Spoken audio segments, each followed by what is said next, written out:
இந்த போட்டோல நீங்க பாக்குற வில்லியம் மற்றும் ஜுலாக்ன்றவங்க ஒரு கே கப்பிள். அதுல எனக்கு அந்த ஒரு பிரச்சனையும் கிடையாது. பட் இந்த ரெண்டு ஏன் பீப் போட்டன்றது உங்களுக்கு கடைசியில் வீடியோ முடியும் போது உங்களுக்கே தெரியும். இவங்க ரெண்டு பேர்ல அந்த ஜுலாக்ன்றவன் என்ன பண்றான்னு பாத்தீங்கன்னா 10 மற்றும் 12 வயசுல இருக்க ரெண்டு ஆண் பசங்களை வந்து அடாப்ட் பண்றான். அடாப்ட் பண்ணதுல எந்த ஒரு தப்பும் கிடையாதுங்க. பட் என்ன பண்ணிருக்காங்க பாத்தீங்கன்னா இந்த ரெண்டு பேரும் சேர்ந்து அந்த ரெண்டு குழந்தைங்களையும் வந்து கிட்டத்தட்ட வந்து செக்ஷுவலா டார்ச்சர் பண்ணது மட்டும் இல்லாம அந்த பானோகிராஃபிக் வீடியோ எடுத்து எல்லாருக்கும் வித்துருக்காங்க.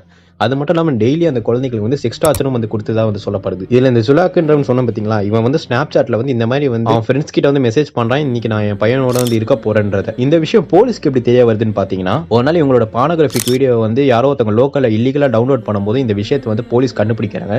கண்டுபிடிச்சு விசாரிக்கும் போது இவங்க ரெண்டு பேருமே அந்த ரெண்டு குழந்தைகளை அடாப்ட் பண்ணது மட்டும் இல்லாம டெய்லி அந்த ரெண்டு குழந்தைகளுக்கும் வந்து செக்ஸ் டார்ச்சர் கொடுத்தாங்கன்ற விஷயமும் வந்து தெரிய வருது. அதுக்கப்புறம் இந்த விஷயம் கோர்ட்டுக்கு போகும்போது கோர்ட்ல என்ன சொல்றாங்க பாத்தீங்கன்னா, இவங்களுக்கு லைஃப் டைம் பிரிசன் கொடுத்துறாங்க. 100 வருஷத்துக்கு இவங்க ஜெயிலே தான் இருக்கணும். அது மட்டும் இல்லாம இது நான் பெயிலபிள் ஆஃபர்னு சொல்லிட்டு அவங்களுக்கு பெயிலும் கிடைக்காத மாதிரி பண்ணிடுறாங்க. இவங்களை